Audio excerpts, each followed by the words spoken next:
I'm calling in the favor. The marriage offer. I need it tonight. When Caleb Reed made a half-drunk promise to marry a stranger to save her business, he thought it was just a joke. But when Lena Whitmore showed up in the rain wearing a wedding dress, soaked to the bone and clutching a champagne bottle like a weapon, he realized some promises don't wait for you to be ready. This is the story of a fake marriage that became the realest thing either of them ever built. If you're here for drama, betrayal, small-town secrets, and a love that starts with a signature and ends with something worth fighting for, stick around until the end. Hit that like button and drop a comment telling me what city you're watching from. I want to see how far this story travels. Now, let's rewind 3 weeks. The Riverbend Inn sat like a faded postcard at the edge of town, all weathered brick and peeling white trim, perched on a slope overlooking the Cascade foothills. It had been beautiful once, back when Lena Whitmore's grandparents ran it, back when travelers actually stopped in towns like Millbrook instead of blowing past on the interstate. Now it was just her, the ghosts of better decades, and a stack of bills that grew faster than the moss on the north-facing walls. Lena stood in the front parlor, staring at the letter from First Columbia Bank. The words blurred together after the third read, but the message stayed sharp. Failure to meet refinancing requirements by December the 31st will result in foreclosure proceedings. She'd known it was coming. She'd fought it for 2 years, cut staff, deferred maintenance, poured every dollar back into keeping the lights on. But knowing didn't make the reality any softer. The inn was dying, and she was going down with it. Miss Whitmore? She turned. Caleb Reed stood in the doorway, work boots leaving faint prints on the hardwood, a tool belt slung low on his hips. He was broad-shouldered and sun-worn, the kind of man who looked like he'd been built by the same hands that framed houses. 32, maybe 33. Quiet. Competent. He'd been doing repairs around the inn for the past month, small jobs she could barely afford, paid in installments she suspected he didn't actually need. The heating system in the East Wing is older than my truck, he said, wiping his hands on a rag. I can patch it, but it's going to cost you another winter, maybe 2, before it gives up completely. Lena folded the letter and set it on the mantel, her hand steadier than she felt. How much to replace it? 12,000, maybe 15 if we find surprises in the walls. She laughed, short, bitter. I don't have $12,000, Mr. Reed. Caleb. Caleb. She turned to face him fully, arms crossed. I don't have $1,200. Not for heating, not for anything that isn't keeping the bank from taking this place. He studied her for a moment, the way contractors do when they're calculating whether honesty or optimism will serve the client better. Then he nodded. Understood. I appreciate the work you've done, Lena said, her voice softening. But I think we're past the point of Band-Aids. Caleb shifted his weight, glanced around the parlor, the crown molding, the original chandelier, the stone fireplace that had probably been the heart of 100 winter gatherings. This place worth saving? To me? Yes. She met his eyes. To anyone else? Apparently not. He nodded slowly, like he was filing that answer away. Then he slung the tool belt over his shoulder. I'll send you the invoice for this week. No rush. Thank you. He made it halfway to the door before he stopped, turned back. You ever think about getting married? Lena blinked. I'm sorry? Married. He said it casually, like he was asking about the weather. Bank says you need a guarantor, right? Someone with assets, clean credit, stable income. Marriage gets you that. She stared at him. Are you offering? I'm saying it's an option. He shrugged. I've got a house, no debt. My business is solid. I could co-sign. They'd probably approve the refinance. Lena laughed. Actually laughed this time. That's insane. Maybe. Caleb's mouth twitched, not quite a smile. But it'd work. You don't even know me. I know you're trying to save something that matters. I know you're not asking for handouts. That's more than most people. For a long moment, she just looked at him. He wasn't joking. Not entirely. There was something steady in his eyes, something that said he'd thought this through, even if only for the 30 seconds it took to walk from the East Wing to the parlor. I appreciate the thought, Lena said carefully. but I'm not going to marry a stranger to save a building. Fair enough? Caleb tipped his head, turned again toward the door. Offer stands if you change your mind. And then he was gone, boots thudding down the front steps, truck engine growling to life in the gravel lot. Lena stood alone in the parlor, the bank letter still on the mantel, the heating system still dying in the walls, and a completely unhinged marriage proposal hanging in the air like dust motes in the afternoon light. She didn't think about it again, not for 3 weeks. Lena had met Marcus Hale at a regional business conference 18 months ago. He was polished, articulate, successful, owned a development company that specialized in revitalizing historic properties, which sounded noble until you realized it meant gutting them and turning them into boutique hotels. He'd pursued her with the kind of focused charm that felt flattering at first, then necessary, then inevitable. When he proposed, she'd said yes, not because she loved him, not the way love was supposed to feel, but because he offered stability, a partnership, a way forward. The wedding was set for December 20th, a small ceremony at the inn, followed by a reception in the ballroom Lena's grandfather had built by hand. The rehearsal dinner was tonight. Lena stood in the upstairs suite, smoothing the white rehearsal dress she'd chosen. Simple, elegant, nothing like the gown waiting in the closet for tomorrow. Downstairs, she could hear voices. Marcus's colleagues. Her stepbrother Eric, the officiant. Her phone buzzed. Marcus. Running late. Start without me. Be there in 20. She frowned. He'd been running late a lot lately. Meetings that stretched, calls that couldn't wait. She told herself it was wedding stress, business, normal. But tonight, standing alone in a room that smelled like lavender sachets and old wood, she felt something tighten in her chest. She went downstairs. The rehearsal was efficient, mechanical. The officiant walked them through the ceremony beats. Marcus checked his watch twice, and Eric, her stepbrother, her father's son from a second marriage, watched everything with the expression of a man appraising livestock. Afterward, Marcus pulled her aside in the hallway. We need to talk. Lena's stomach dropped. About what? He glanced toward the dining room where guests were gathering for dinner. Not here. Let's go outside. They stepped onto the back terrace where string lights glowed against the December cold. Marcus didn't take her hand. He stood with his arms crossed, jaw tight. I got a call from my attorney this afternoon, he said. Okay? He did some digging. The inn's financials are worse than you told me. Lena stiffened. I told you exactly what the situation was. You said it was manageable. You didn't say you were 30 days from foreclosure. I'm handling it. You're drowning, Lena. His voice wasn't cruel, but it wasn't kind either, and I can't tie my assets to a sinking ship. The words hit like a slap. What are you saying? Marcus exhaled, rubbed his face. I'm saying I think we should postpone, give you time to sort this out. If the inn stabilizes, we can revisit. Revisit. Lena's voice went flat. You want to postpone our wedding because my business is struggling.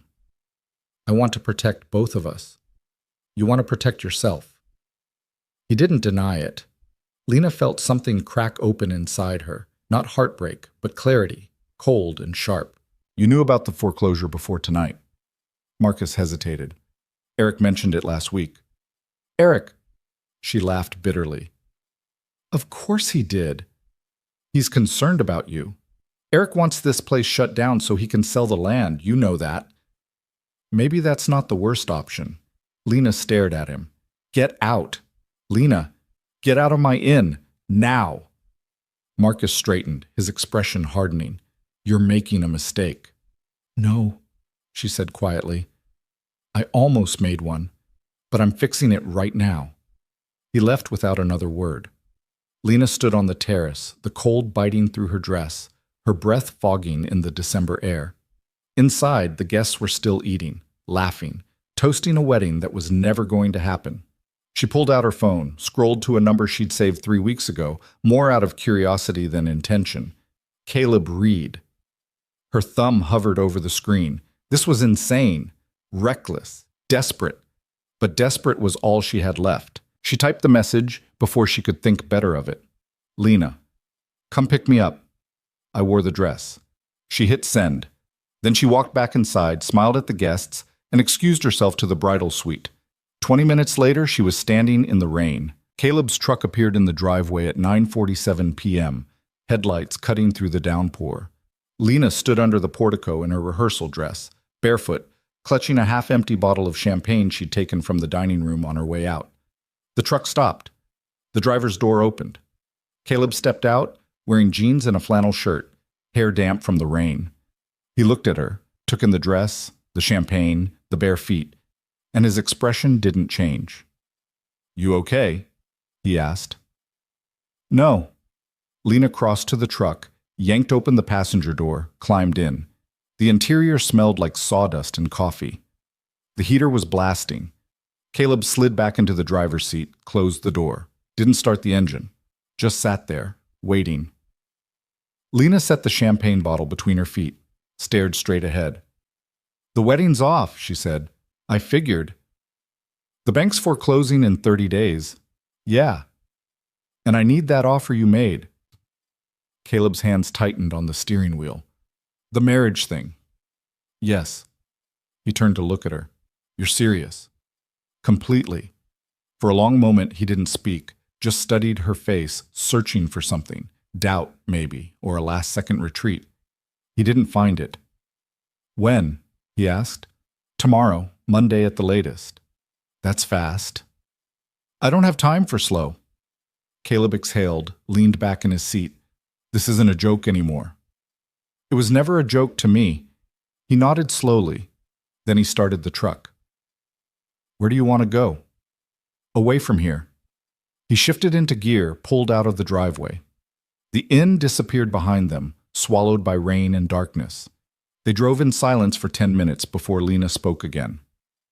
"I need you to understand something," she said quietly. "This isn't about love, or romance, or anything like that. I know. It's a business arrangement, a legal solution to a legal problem. I get it. And if you're expecting anything beyond that, I'm not."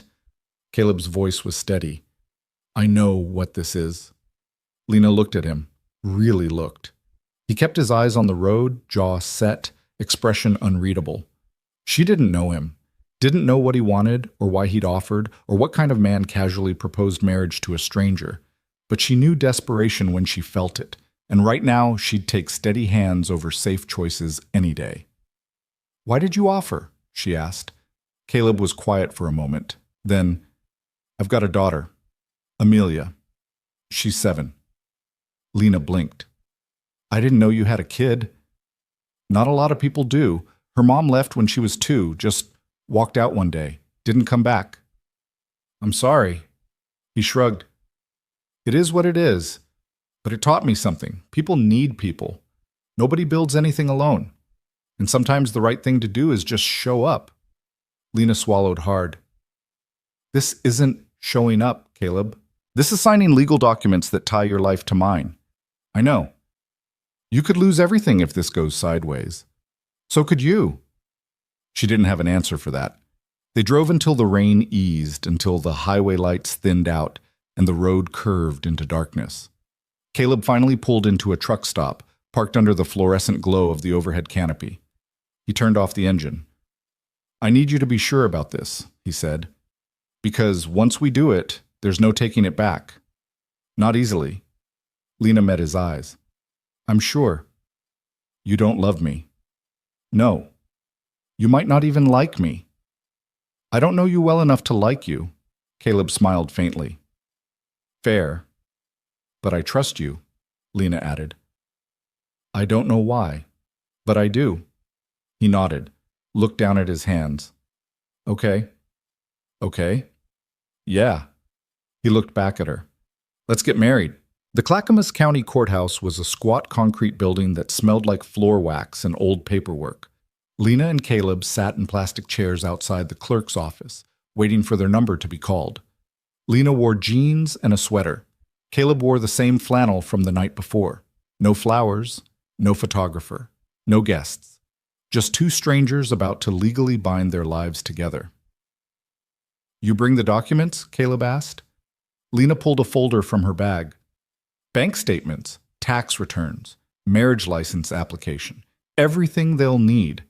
He flipped through the pages, nodded. This should work. It has to work. The door opened. A clerk, middle-aged, bored, called their names. They stood. Inside, the officiant was a man in his 60s with reading glasses and a kind smile. He asked them to stand, went through the standard questions. Did they understand the legal obligations of marriage? Were they entering into this union freely? Lena answered yes. Caleb answered yes. The officiant produced the marriage certificate. Caleb signed first. Steady, confident strokes. Then he handed the pen to Lena. She stared at the line. Her name. Her signature. The thing that would make this real. You can still walk away, Caleb said quietly. Lena looked at him. Can you? No. She smiled faintly. Then I guess we're doing this. She signed. The officiant witnessed, filed the paperwork, shook their hands. Congratulations, he said.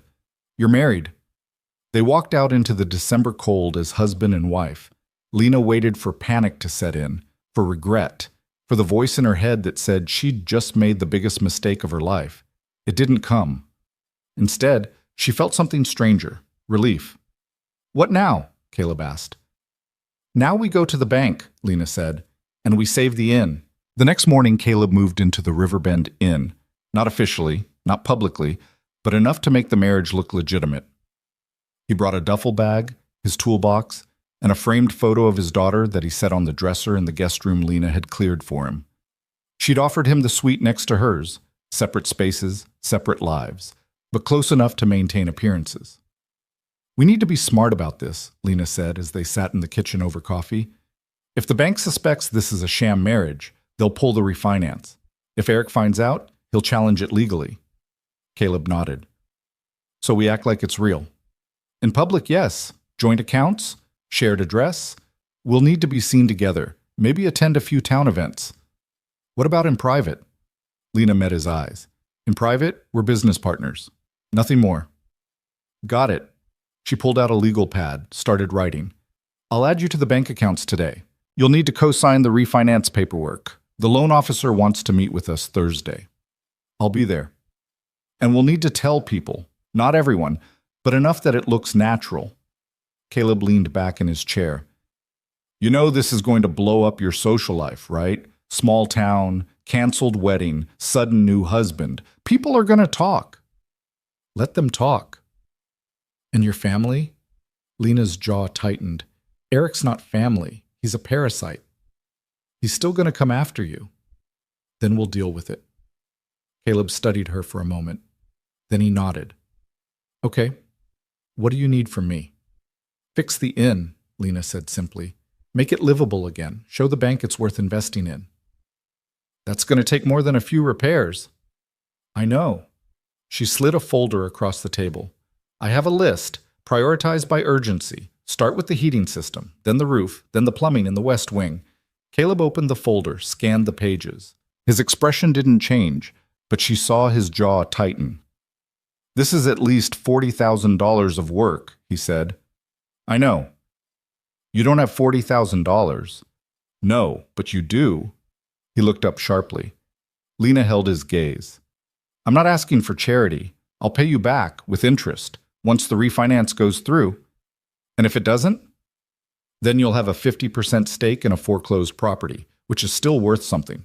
Caleb set the folder down. You're serious? Completely. He was quiet for a long moment. Then he stood, picked up his toolbox. I'll start with the boiler. Lena watched him go, her coffee going cold in her hands. She'd just bet everything on a man she barely knew. And somehow, it felt like the sanest decision she'd made in years. Caleb worked 16-hour days. He tore into the heating system like it had personally offended him, replacing ancient pipes, rewiring thermostats, sealing ducts that had been leaking heat for a decade. He moved through the inn with the quiet efficiency of someone who'd built his life with his hands. No wasted motion, no wasted words. Lena handled the business side. She met with the bank, submitted the refinance application, provided proof of marriage and joint income. The loan officer, a woman named Margaret with sharp eyes and sharper questions, reviewed everything with the skepticism of someone who'd seen too many desperate Hail Marys. This is unusual, Margaret said, tapping the marriage certificate. You were engaged to someone else 3 weeks ago. Things changed, Lena said evenly. Clearly. Margaret's eyes flicked to Caleb, who sat beside Lena in a clean shirt and work boots, his hands still bearing the scrapes of the morning's labor. And you're willing to guarantee this loan, Mr. Reed? Yes, ma'am. You understand the risk? If the inn fails, you're liable for the full amount. I understand. Margaret leaned back in her chair. Why? Caleb didn't hesitate. Because I believe in what she's building. It wasn't a lie, but it wasn't the whole truth either. Margaret studied them both for a long moment. Then she closed the folder. I'll submit this to underwriting. You should have an answer in 2 weeks. Outside, Lena exhaled for what felt like the first time in an hour. That went better than I expected, she said. Caleb nodded. She's suspicious. Of course she is. We got married in a courthouse with no notice and no guests. Then we need to give her a reason to believe it's real. Lena looked at him. What are you suggesting? Dinner, Caleb said. Somewhere public, somewhere people will see us. The Millbrook Tavern was the kind of place where everyone knew everyone, and gossip traveled faster than the Wi-Fi. When Caleb and Lena walked in Friday night, the conversation didn't stop, but it shifted. Eyes tracked them to a corner booth. Whispers rippled through the room. Lena ignored it. She'd expected this. They ordered burgers and beer. Caleb ate like someone who'd forgotten lunch.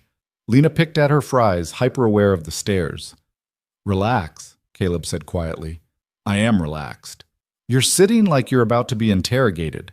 She forced her shoulders down. This feels ridiculous. It's working. Half the town's watching us right now. That's the problem. Caleb reached across the table, took her hand. The gesture was so sudden, so natural, that Lena almost pulled away. What are you doing? She whispered. Selling it, he murmured. Then louder. You want to talk about the Christmas gala? Lena blinked. Then she understood. He was giving them a script, a reason to be here, a conversation that sounded like a marriage. The gala, she said, matching his tone. Right. I was thinking we could use the ballroom. It's been years since we hosted anything that size. You have the permits? Not yet, but I'll get them. They talked for an hour, about the inn, about plans, about small, normal things that made them look like a couple building a life together. And slowly, Lena realized something unsettling. It didn't feel like an act. When they left, Caleb opened the truck door for her, a small gesture, unnecessary. Thank you, Lena said as they drove home. For what? For playing the part. Caleb glanced at her. Who says I'm playing? She didn't know how to answer that. The call came on a Tuesday. Lena was in the office, reviewing contractor bids, when her phone rang. The number was unfamiliar, but the voice wasn't. Lena, it's Eric. She closed her eyes. What do you want? I heard you got married. Congratulations. Thank you. Funny thing, though, nobody saw it coming, not even Marcus. Marcus and I broke up. You know that. I do. What I don't know is why you'd marry a contractor you barely know 2 days later. Lena's grip tightened on the phone. That's none of your business. It is if you're using a fake marriage to defraud the bank. Her blood went cold. Excuse me? Come on, Lena. You think I'm stupid? You were 30 days from foreclosure. Suddenly you're married to a guy with clean credit and a construction business. It's convenient. It's legal. Is it? Eric's voice sharpened. Because if I find out you're running a scam, I'll make sure the bank knows. And then you won't just lose the inn. You'll lose everything. The line went dead. Lena sat in the silence, her heart pounding. He knew, or he suspected, and if he pushed, if he dug deep enough, he'd find cracks in the story. Dates that didn't line up, a marriage that happened too fast, a relationship that didn't exist 3 weeks ago. She needed to tell Caleb. She found him in the basement, elbow deep in the furnace. He looked up when she descended the stairs, saw her face, and immediately set down his wrench. What happened? Eric called. Caleb's expression darkened. What'd he say? He thinks the marriage is fake. He's threatening to report us to the bank. Can he prove it? I don't know, maybe, if he looks hard enough. Caleb wiped his hands on a rag, thinking. Then we make sure he can't. How? We stop acting like it's fake. Lena stared at him. What does that mean? It means we commit, fully, joint accounts, shared insurance. I move into your room if that's what it takes. Caleb, I'm not saying we have to. He stopped, searching for words. I'm saying we make this look so real that even Eric can't find a crack. We live together. We act like a married couple. We give him nothing to work with. Lena's chest tightened. That's a lot to ask. You already asked it when you married me. She didn't have an answer for that. Caleb stepped closer. I'm not backing out, Lena. I signed that certificate knowing exactly what I was getting into. But if we're going to do this, we do it right. No half measures. She looked up at him. This man she'd known for a month, who'd walked into her life with a tool belt and a careless offer that became a lifeline. Okay, she said quietly. We do it right. Caleb nodded. Then we start tonight. That evening, Caleb moved his things into Lena's suite. Not into her bedroom, but into the sitting room attached to it. Close enough to share space. Close enough to make it believable. They set up boundaries, separate sleeping areas, shared mornings, dinner together when possible. It felt strange at first, like playing house with a stranger, but as the days passed, it started to feel less like pretending and more like something else. Caleb fixed breakfast while Lena handled emails. She made coffee the way he liked it without asking. He learned which floors creaked so he wouldn't wake her when he worked late. Small things, domestic things, things that built a rhythm. One night, as they sat by the fireplace reviewing contractor quotes, Lena looked up and found Caleb watching her. What? She asked. Nothing. He looked back at the papers. Just thinking. About what? About how this isn't as hard as I thought it'd be. Lena's heart did something complicated. What did you think it'd be? Awkward, tense. He shrugged. It's not. No, she admitted. It's not. They sat in silence, the fire crackling between them. And Lena realized with a strange mix of fear and relief that she was starting to trust him. Not just with the inn, with everything. The first payment from the refinance came through on a gray morning in mid-December, deposited into the joint account Lena and Caleb had opened the week before. Lena stared at the number on her phone screen, hardly believing it was real. $60,000. Enough to clear the most urgent debts, pay contractors, keep the inn running through winter. Enough to breathe. She found Caleb in the West Wing, replacing rotted window frames. He'd been at it since dawn, his breath fogging in the cold air that leaked through gaps he was methodically sealing. It came through, she said. He looked up, saw her face, and set down his drill. The loan? Yes. She held up her phone. We're solvent. For now. Caleb's shoulders dropped an inch, tension releasing. Good. Good? Lena laughed, the sound edged with something close to hysteria. Caleb, we just pulled off the impossible. We convinced a bank to refinance a failing inn based on a marriage that's barely 3 weeks old. 2 weeks, 5 days, he corrected. But who's counting?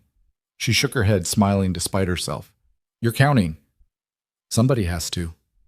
He crossed to her, stopped close enough that she could see the sawdust in his hair, the fatigue around his eyes. He'd been working himself into the ground. For her. For this place. What's the first thing you're paying? Lena pulled out her phone, scrolled through the list she'd made at 3 in the morning when sleep wouldn't come. Property taxes, then the utility arrears, then I'm putting $20,000 into escrow for the contractors. What about the roof? That's in the $20,000. And the plumbing? Also in the $20,000. Caleb frowned. That's not enough. The roof alone is going to run $15,000 and the plumbing, I know. Lena cut him off gently. But it's what we have. We'll prioritize. Do the critical repairs now, defer the rest until spring. He didn't argue, but she could see the calculation happening behind his eyes. The mental tally of everything that needed fixing, everything that was still broken, everything that could fail if they pushed their luck too far. I'll stretch the budget as far as I can, he said finally. I know you will. They stood in the half-finished room, surrounded by new lumber and old plaster, the inn's bones slowly being rebuilt around them. Outside, the December rain had started again, tapping against the windows Caleb had just installed. We should celebrate, Lena said suddenly. Caleb raised an eyebrow. Celebrate? We just saved the inn. That deserves more than standing in a construction zone. What did you have in mind? Dinner? Somewhere nice? My treat. He smiled faintly. You're buying me dinner with loan money? Technically, it's our loan money. We're married, remember? The word hung in the air between them, familiar and strange all at once. Yeah, Caleb said quietly. I remember. That night, they drove to a restaurant in the next town over, a place with white tablecloths and wine lists and the kind of quiet elegance Lena hadn't experienced in months. She wore a dress she'd forgotten she owned, dark blue and simple. Caleb wore slacks and a button-down that looked like it had been ironed with great reluctance. You clean up nice, Lena said as they were seated. So do you. The waiter brought menus, poured water, disappeared. Lena realized she couldn't remember the last time she'd sat across from someone at a table like this without feeling like she had to perform. With Marcus, dinners had been strategy sessions. With her father, before he died, they'd been obligation. But with Caleb, it was just dinner. Tell me about your daughter, she said. Caleb looked up from his menu, surprised. Amelia? You've mentioned her a few times, but I don't know much about her. He set the menu down, his expression softening in a way she hadn't seen before. She's 7, smart as hell, obsessed with dinosaurs and anything that involves mud. She's with my sister right now, down in Eugene. Your sister's watching her? Yeah, Sarah. She's got 2 kids of her own, so Amelia stays with them when I'm working long jobs. He paused. She asks about you. Lena blinked. About me? I told her I got married. Figured it was better she heard it from me than from some kid at school whose parents are gossips. What did you tell her? That I met someone. That we're helping each other. That she'd like you. Lena's chest tightened. You don't know that. I do, actually. You run an inn. You're basically a professional host, and Amelia loves new people. When do I meet her? The question came out before Lena could stop it. Caleb's expression shifted, something careful moving across his face. You want to meet her? If we're doing this, really doing this, then yes, I should meet her. Caleb was quiet for a moment. Then he nodded. Okay, I'll bring her up next weekend. Fair warning. She's going to ask you a million questions. I can handle questions. Not like these. She once asked me why the moon doesn't fall down and then didn't accept my answer for 3 days. Lena laughed, and it felt good. Easy. I look forward to it. They ordered. The food came. The conversation flowed in a way that felt natural, unforced. Caleb told her about growing up in a family of builders, learning carpentry from his grandfather, starting his own business at 25. Lena talked about inheriting the inn, the weight of legacy, the impossible choice between letting go and holding on. Why did you stay? Caleb asked. You could have sold it years ago, taken the money and started over somewhere else. Lena traced the rim of her wine glass. Because it's the only thing I have left of my grandparents. My dad sold everything else after my mom died. But the inn was in a trust. He couldn't touch it, so it became mine. And you've been fighting to keep it ever since. Wouldn't you? If it was the last piece of the people who raised you? Caleb nodded slowly. Yeah, I would. The waiter brought dessert. They shared a piece of chocolate cake, trading forkfuls across the table like it was the most normal thing in the world. And maybe it was. Maybe this, sitting across from someone who understood the weight of building something, of holding on to something, was what normal was supposed to feel like. When they left, the rain had stopped. The air was cold and clean, and the stars were out for the first time in days. Caleb opened the truck door for her. Again, that small, unnecessary gesture that was becoming a habit. Thank you for tonight, Lena said. You paid. I meant for everything, for showing up, for not walking away when this got complicated. Caleb looked at her, really looked, his eyes steady in the dim light of the parking lot. It was never not complicated, Lena. I knew that from the start. Then why stay? He was quiet for a long moment. Then, because I don't walk away from things I start. And I started this. He climbed into the driver's seat, started the engine. And as they drove back through the dark Oregon hills toward the inn, Lena realized something that should have terrified her, but somehow didn't. She was starting to depend on him. Not just for the repairs, not just for the loan, for the way he showed up, for the way he stayed. The Christmas gala had been Lena's idea, conceived in a moment of either brilliance or insanity at 2 in the morning when the loan approval was still uncertain. The inn needed visibility. It needed proof that it was more than a dying relic. It needed a story people could believe in. A gala would do that, a party, a celebration, a reason for the town to see the Riverbend Inn as something worth saving. "You want to throw a party?" Caleb had said when she'd pitched it over breakfast. "With what money?" "The gala will pay for itself. We charge for tickets. Local businesses sponsor. We turn it into an annual event. And if nobody comes, they'll come. People love Christmas. They love nostalgia. And they love a comeback story." Caleb had looked at her like she'd suggested building a rocket ship, but he hadn't said no. Now, 3 weeks later, with the gala scheduled for the Saturday before Christmas, Lena was beginning to wonder if she'd lost her mind. The ballroom needed work, serious work. The floor was structurally sound, but the finish was scarred and dull. The chandelier, original to the building, a massive crystal piece her grandfather had installed in 1962, hadn't been lit in 5 years because half the wiring was shot. The stage at the far end sagged in the middle. Caleb stood in the center of the room, hands on his hips, surveying the damage. 6 days, he said. "I know. That's not a lot of time. I know." He turned to look at her. "You really think we can pull this off?" "I think we have to try." Caleb nodded once, decisive. Then he pulled out his phone, started making calls. By the end of the hour, he'd assembled a crew. 2 carpenters he knew from previous jobs, an electrician who owed him a favor, and a flooring guy who agreed to work for cost plus beer. They descended on the ballroom like a tactical unit. Lena stayed out of the way, handling logistics. Catering, music, decorations, ticket sales. The local businesses had been surprisingly responsive, maybe because they sensed a genuine effort, maybe because they were curious about the woman who'd married a stranger and was now betting everything on a Christmas party. Either way, the sponsorships came in. Slowly at first, then faster. The bakery donated desserts. The florist offered centerpieces at cost. The hardware store gave them a discount on supplies. By Wednesday, they'd sold 120 tickets. By Friday, they were at 200. The ballroom was coming together. The floor gleamed, refinished in 48 hours of round-the-clock work.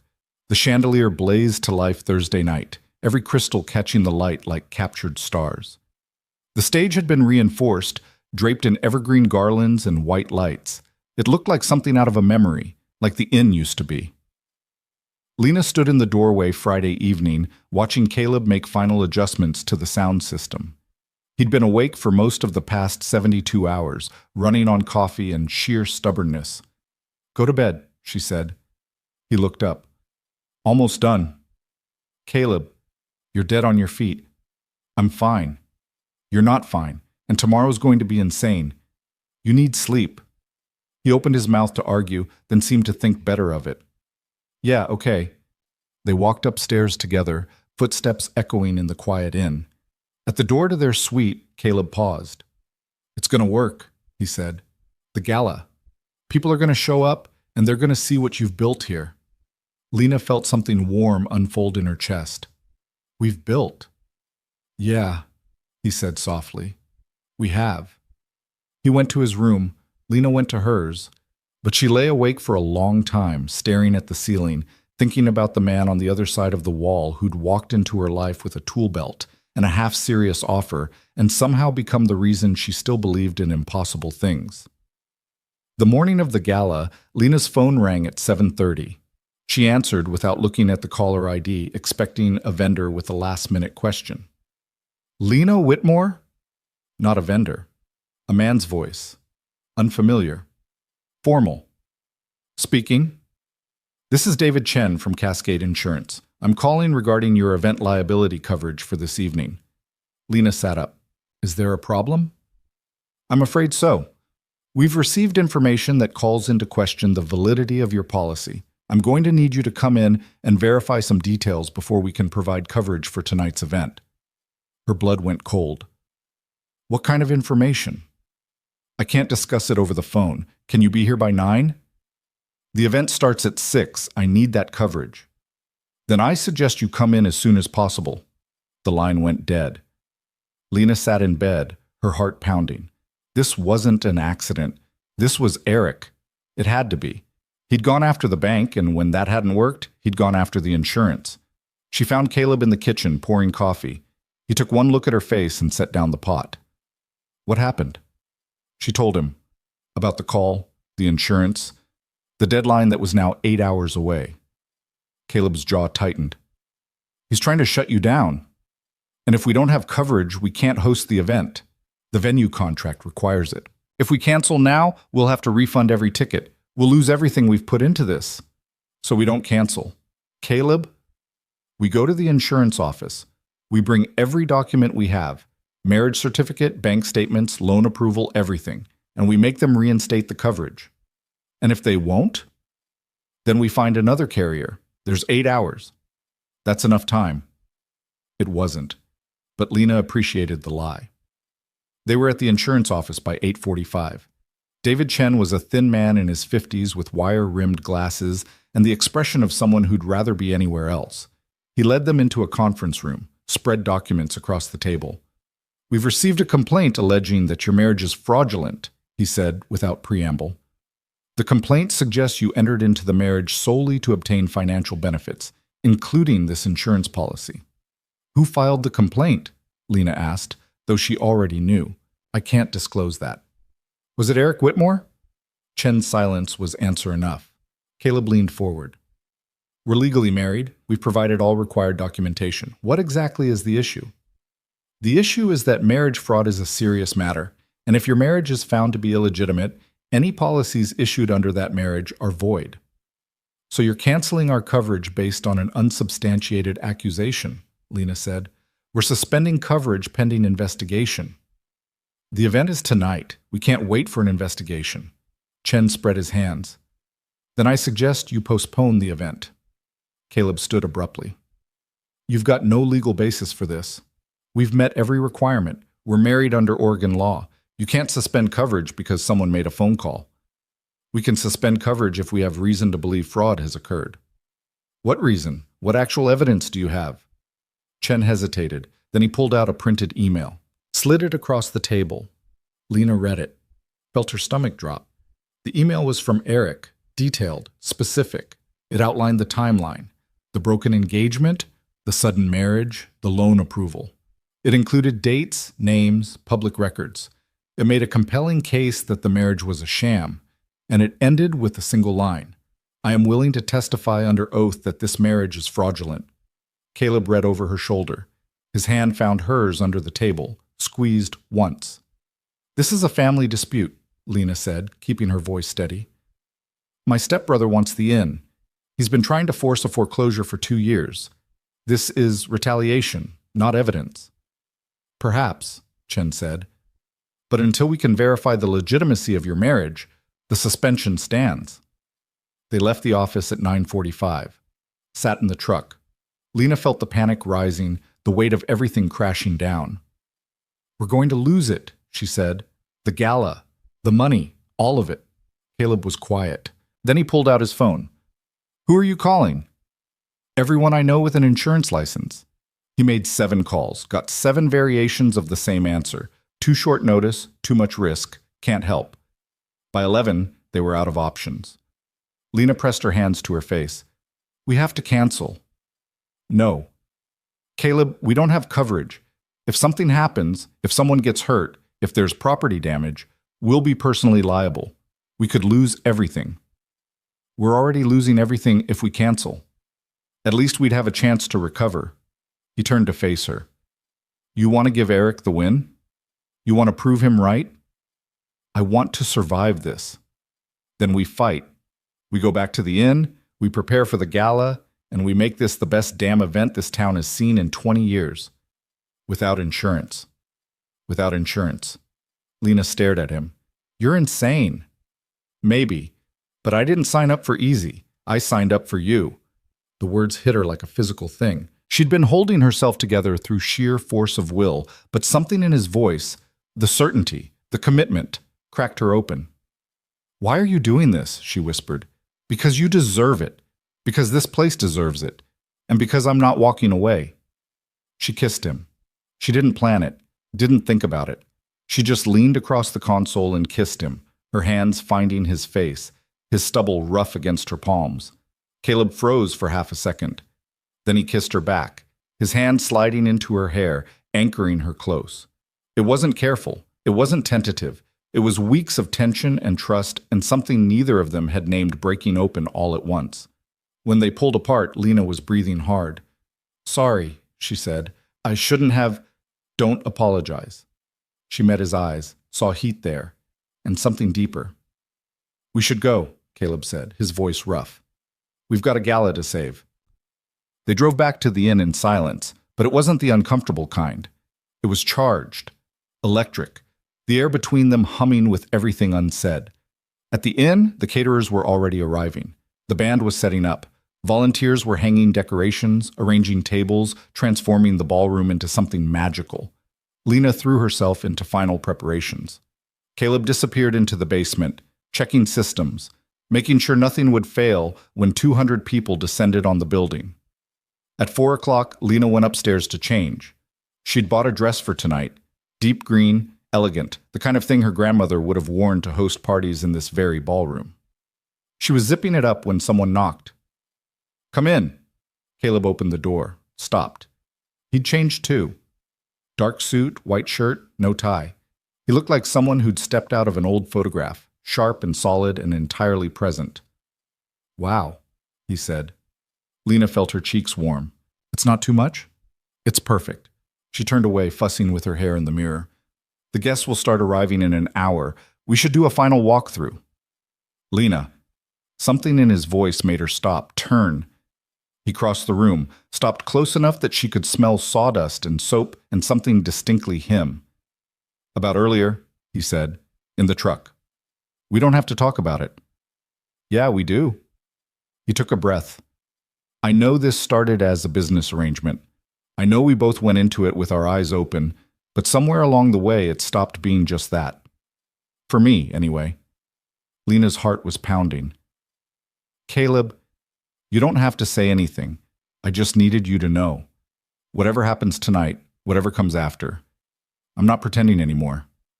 She looked up at him. This man who'd walked into her life like a storm, quiet and devastating and utterly impossible to ignore. "Neither am I," she said. His smile was slow, genuine. "Good." The first guests arrived at 6:15. By 6:30, the ballroom was half full. By 7, it was packed. Lena moved through the crowd, greeting people, accepting congratulations, playing the role of hostess with a grace she'd learned from her grandmother. Caleb stayed close, his hand on the small of her back, a steady presence in the chaos. The band played, the food circulated, the champagne flowed, and for 3 perfect hours, the Riverbend Inn was alive again. At 9 o'clock, Lena stepped onto the stage to give a speech. She thanked the sponsors, the volunteers, the guests who'd believed in this place enough to show up. And then she looked at Caleb, standing at the edge of the crowd, watching her with something in his eyes that made her chest ache. "This inn has been my family's legacy for 60 years, she said, "but it's taken more than legacy to save it. It's taken partnership, trust, and someone willing to bet on impossible things." She paused. "I'm grateful to everyone here, but I'm especially grateful to my husband, who showed me that sometimes the best foundations are the ones we build together." The applause was thunderous, and in the back of the room she saw Eric. He was standing near the exit, his face tight with fury. He'd come. She didn't know why, to watch her fail maybe, to gloat. But she wasn't failing. She was succeeding, publicly, undeniably. Their eyes met across the room, and then he left. The gala ended at 11. The last guest trickled out, full of praise and promises to return.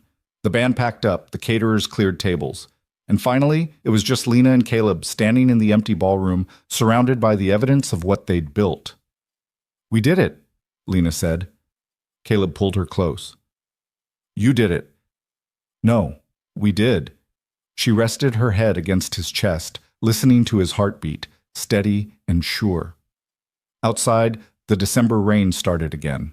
But inside the Riverbend Inn, everything was warm and bright and finally safe. The morning after the gala, Lena woke to sunlight streaming through the bedroom window and the smell of coffee drifting up from the kitchen. For the first time in months, she didn't wake with her stomach in knots. The inn was still standing. The gala had been a success. And somehow, impossibly, she'd kissed Caleb Reed in his truck, and he'd kissed her back like it meant something. She found him downstairs, still in his dress shirt from the night before, the sleeves rolled up, standing at the stove, flipping pancakes. He looked up when she entered, and something passed between them. A recognition of the line they'd crossed, the pretense they'd finally dropped. "Morning," he said.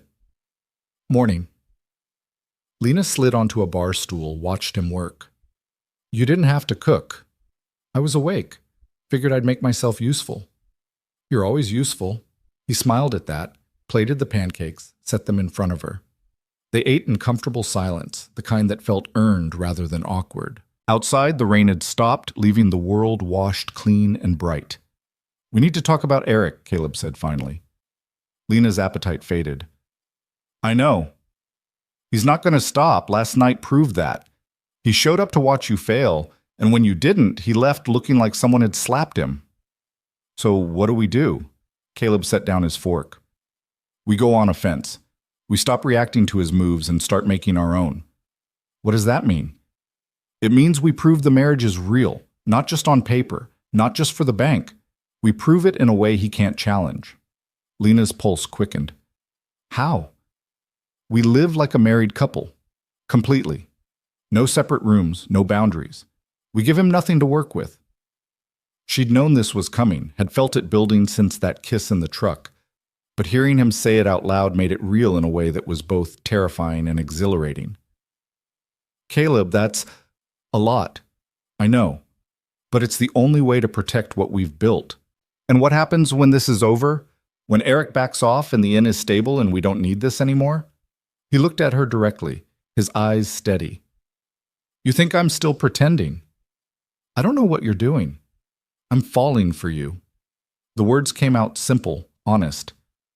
"I have been since you stood in that rain in a wedding dress and called in a favor I never thought you'd actually want." Lena's breath caught. "You don't have to say that. I'm not saying it because I have to. I'm saying it because it's true."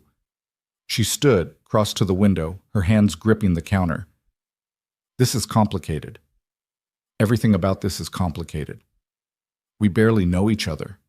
We've been living together for a month. We're legally married. I've seen you at 3 a.m. panic baking bread because you couldn't sleep. You've seen me replace an entire plumbing system in 4 days on no sleep." He moved closer. "We know each other, Lena." She turned to face him. "And if this doesn't work? If we try and it falls apart, then we deal with it. But at least we tried. You're willing to risk everything on a maybe." "I already did. The day I signed that marriage certificate." Lena felt something break open in her chest, all the walls she'd built crumbling under the weight of his certainty. She'd spent so long protecting herself, protecting the inn, protecting the memory of the people who'd built this place. But somewhere along the way, Caleb had slipped past her defenses and built something new in the spaces she'd thought were sealed off. "Okay," she said quietly. "Okay? We try, really try. No more pretending." Caleb closed the distance between them, his hands finding her waist, pulling her close. No more pretending. He kissed her again, softer this time, like they had all the time in the world. And maybe they did. Maybe this thing between them wasn't a crisis to be managed or a performance to be maintained. Maybe it was just real. The week before Christmas, Caleb brought his daughter to the inn. Amelia Reed was 7 years old, all wild brown hair and endless questions, wearing light-up sneakers and a t-shirt with a stegosaurus on it. She burst through the front door like a small tornado, took one look at the grand staircase, and announced, "This place is huge. Do you have ghosts?" Lena laughed. "Not that I know of." "That's boring. Every old building should have at least one ghost." Caleb set down Amelia's overnight bag, gave Lena an apologetic look. "I warned you." "You did." Lena crouched to Amelia's level. "I'm Lena. It's nice to finally meet you." Amelia studied her with the serious intensity only children can muster. Dad says you got married, like, really fast. We did. Why? Because sometimes when you meet the right person, you know. That's what people say in movies, but movies aren't real. Lena glanced at Caleb, who was trying not to smile. You're right. Movies aren't real. But sometimes real life surprises you. Amelia seemed to accept this. Can I see my room? Absolutely. Lena led them upstairs to the suite she'd prepared, a corner room with windows overlooking the hills and a shelf she'd stocked with books about dinosaurs and space. Amelia's eyes went wide. This is for me? Whenever you visit. Dad, can we live here? Caleb rubbed the back of his neck. We'll see, kiddo. But his eyes met Lena's over Amelia's head, and something passed between them. A possibility. A future that was starting to take shape. That evening, they made dinner together. Amelia insisted on helping, which meant flour ended up on the floor and cheese mysteriously disappeared before it made it to the casserole. But the kitchen was warm and full of laughter, and when they finally sat down to eat, Lena realized this was what she'd been missing all along. Not just the inn, not just stability, but this. Family. After dinner, Amelia curled up on the couch with a book about pterodactyls. Caleb and Lena cleaned up, moving around each other with the easy rhythm they'd developed over the past month. She likes you, Caleb said quietly. I like her. She's smart. And terrifying. That's accurate. He dried the last plate, set it in the cabinet. I was worried about this. Bringing her here. Making this real for her. And now? Now I think I should have done it sooner. Lena leaned against the counter, watching Amelia through the doorway. What happens when school starts again, when she goes back to your sisters? I've been thinking about that. Sarah's great, but Amelia should be with me. Here, if that's okay with you. Of course it's okay. This is your home now. Is it? The question was gentle, probing. Or are we still figuring that out? Lena turned to face him fully. I want it to be. Your home. Amelia's home. All of it. Caleb's expression softened. Yeah? Yeah. He kissed her, slow and deliberate, his hand cradling her face like she was something precious. When they pulled apart, Amelia was standing in the doorway, book in hand, watching them with an expression of deep satisfaction. I knew it, she said. Caleb raised an eyebrow. Knew what? That you like each other. Adults think kids don't notice, but we totally do. Lena bit back a smile. You're very observant. I know, Dad says it's my superpower. Amelia climbed onto the couch. Are you going to kiss all the time now? Because that's going to be weird. We'll try to control ourselves, Caleb said solemnly. Good. Can we watch a movie? They piled onto the couch, Amelia wedged between them, and put on an animated film about dragons. Halfway through, Amelia fell asleep, her head on Caleb's shoulder, her feet in Lena's lap. Caleb looked down at his daughter, then at Lena. This is good, he said quietly. It is. I don't want to mess it up. Then we won't. But even as she said it, Lena felt the weight of everything unsaid. The marriage that had started as a business transaction. The feelings that had grown faster than either of them had planned. The danger that Eric still posed, lurking just outside the warmth they'd built. She pushed the thoughts away. Tonight, they were just a family watching a movie. Tomorrow could wait. The email arrived 3 days before Christmas. Lena was in the office reviewing bookings for the new year when her phone buzzed. The subject line made her stomach drop. R.E. Riverbend Inn Ownership Challenge. She opened it with shaking hands. The message was from a law firm in Portland. Formal, clinical. It outlined Eric's legal challenge to her ownership of the inn, citing a clause in their father's will that neither of them had paid attention to in years. If Lena's marriage was found to be fraudulent, Eric could petition for joint ownership based on shared inheritance rights. And he was petitioning. The hearing was scheduled for January 5th. Lena read the email 3 times, each pass making the reality sharper, more undeniable. Eric wasn't just trying to sabotage her anymore. He was trying to take the inn outright. She found Caleb in the West Wing, installing new trim around the windows. He took one look at her face and set down his tools. What happened? She handed him her phone. He read in silence, his jaw tightening with each line. When he finished, he looked up. He's claiming the marriage is fraud. And if he proves it, he gets half the in. Can he prove it? I don't know. Maybe. We got married fast. The timeline looks suspicious. And he'll dig up everything, bank records, witness statements, anything that suggests this wasn't real. Caleb handed back the phone. Then we make sure he can't. How? We get a lawyer, a good one, and we fight this with everything we've got. Lena sank onto a stack of lumber, her head in her hands. I'm so tired of fighting. Caleb crouched in front of her, his hands on her knees. I know, but this is the last fight. We win this and he's done. He'll have nothing left to throw at us. And if we lose, we won't.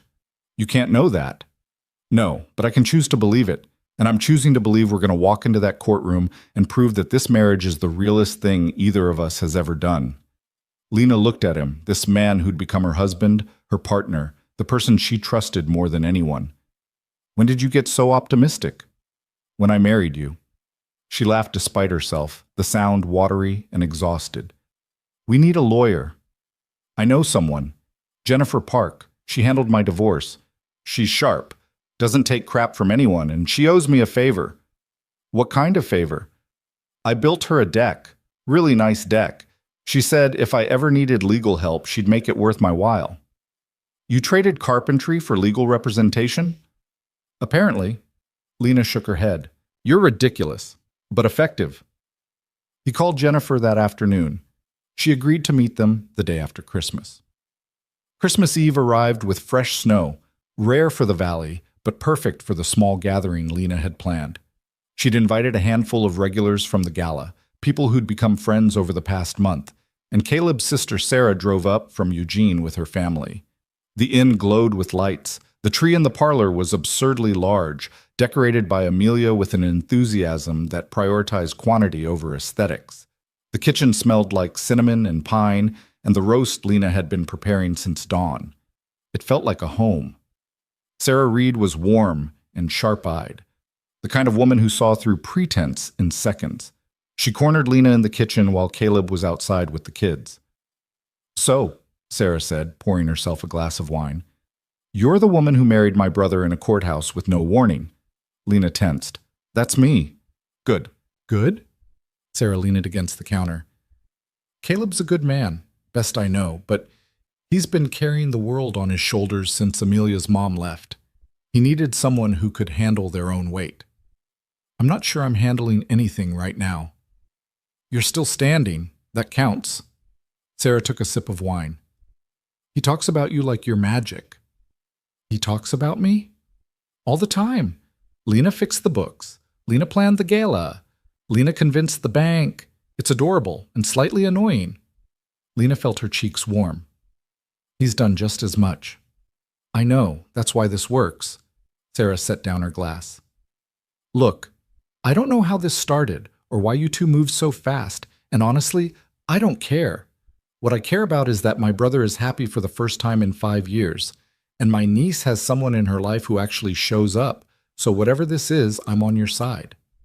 Lena felt something loosen in her chest. Thank you. Don't thank me yet. If you hurt him, I know where you live. Noted. They clinked glasses, and in that moment, Lena realized she wasn't just gaining a husband. She was gaining a family. Dinner was chaotic and perfect. The kids ran wild between courses. The adults traded stories and wine and the kind of easy laughter that comes from people who genuinely like each other. Caleb sat beside Lena, his hand finding hers under the table, his thumb tracing circles on her palm. After dessert, they gathered around the tree.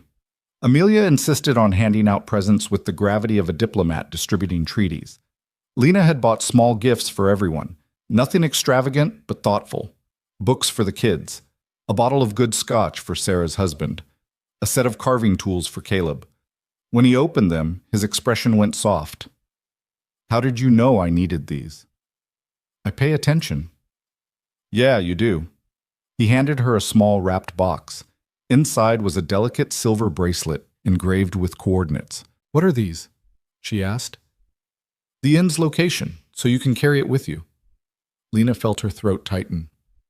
Caleb, I know it's not much, but she kissed him, not caring that everyone was watching, not caring about anything except the man who'd walked into her life and decided she was worth staying for. When they pulled apart, Amelia was grinning. I told you they'd kiss. Sarah laughed. You called it, kid. That night, after everyone had gone to bed, Lena and Caleb sat by the fire in the parlor. The house was quiet, the snow still falling softly outside. This was a good day, Caleb said.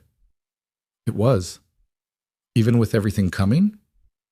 Especially with everything coming, Lena leaned against him. I'm glad your family was here. They're your family now, too. The words settled over her, warm and certain. Yeah, they are. Caleb kissed the top of her head. We're going to be okay, you know. Whatever Eric throws at us. We'll handle it. How are you so sure? Because I've seen what we can build when we work together, and it's pretty damn unbreakable. Lena closed her eyes, let herself believe it. Let herself believe that this thing they'd created, this marriage, this partnership, this love that had grown in the cracks of a desperate gamble, was strong enough to survive whatever came next. The meeting with Jennifer Park happened in a coffee shop in Portland, neutral territory away from the inn and the weight of what they were fighting for. Jennifer was in her 40s, sharp-suited and sharper-eyed, with the kind of presence that made you sit up straighter. She read through Eric's petition with the focused intensity of a surgeon examining an X-ray. When she finished, she set the papers down and looked at them both. This is going to be ugly, she said. We figured, Caleb replied. Eric's argument is straightforward. You got married suddenly, with clear financial motivation shortly after ending another engagement. He's going to paint this as a fraudulent marriage designed to manipulate bank requirements and secure property rights. Lena's stomach churned. Can he win? Depends. How real is the marriage? It's real, Caleb said without hesitation. Jennifer's gaze sharpened. Is it? Because a judge is going to look at timelines, financial records, living arrangements. They're going to ask when the relationship became romantic versus transactional. And if there's any doubt, any suggestion that this was purely a business arrangement, Eric wins. Lena glanced at Caleb. They'd crossed the line from business to real, but when? Could they prove it? Would a judge believe them? We're in love, Lena said, the words feeling both true and terrifying. That has to count for something. It does, but you'll need to prove it. Witnesses who can testify to the relationship, evidence of cohabitation, shared finances, emotional investment. Jennifer pulled out a legal pad. I'm going to ask you some questions, and I need you to be completely honest, because if I don't know the truth, I can't protect you from it in court. The questions came fast and thorough. When did you meet? When did the relationship become romantic? Have you shared a bedroom? Do you have joint accounts? Who knows about the marriage? What will your witnesses say? Lena and Caleb answered as honestly as they could, but the truth was messy. They'd shared a suite, but not a bedroom until recently. They'd opened joint accounts, but only after the marriage. Most of their relationship had happened in private, away from the witnesses who could validate it. Jennifer made notes, her expression unreadable. When they finished, she sat back. Here's the reality. This case is winnable, but it's going to require you to be vulnerable in ways that are deeply uncomfortable. You'll be asked intimate questions about your relationship. Your private life will become public record. And if Eric's lawyer is good, and based on this petition, they are, they're going to try to break you down on the stand. So what do? Caleb asked. We prepare. We gather every piece of evidence that supports the legitimacy of this marriage. Photos, texts, witness statements. We build a narrative that shows this wasn't a transaction. It was a relationship that happened to solve a problem. But it was a transaction, Lena said quietly. At first. But it's not anymore, is it? Lena looked at Caleb. His hand found hers, steady and sure. No, she said. It's not. Jennifer nodded. Then that's the story we tell. A marriage that started unconventionally but became real. It's not a fairy tale, but it's honest, and honest wins cases. They left the coffee shop with a strategy and a timeline. Jennifer would file their response, start gathering evidence, prepare them for depositions. The hearing was 3 weeks away. 3 weeks to prove that what they'd built was worth protecting. In the truck on the way home, Caleb broke the silence. You okay? I don't know. Are you? I'm pissed. Eric's trying to take everything we've worked for and twist it into something ugly. Maybe it was ugly at the start. Caleb pulled over to the side of the road, turned to face her. It wasn't ugly, it was desperate. And desperate isn't the same as dishonest. But we did get married for the loan. We got married because you needed help, and I wanted to help. Yeah, there was a practical reason, but there was also trust and respect, and the belief that we could build something together. He cupped her face. That's not fraud, Lena. That's partnership. The judge might not see it that way. Then we'll make them see it. Together. She leaned into him, drawing strength from his certainty. I'm scared. Me too. But we've handled everything else Eric's thrown at us. We'll handle this. They drove the rest of the way in silence, but it wasn't empty. It was full of everything they'd built, everything they stood to lose, and the quiet determination to fight for it with everything they had. Back at the inn, Amelia was waiting on the porch, bundled in her winter coat. Did you win? She asked. Caleb climbed out of the truck. Not yet, kiddo, but we're working on it. You'll win. You always figure things out. The simple faith in her voice made Lena's chest ache. This wasn't just about the inn anymore.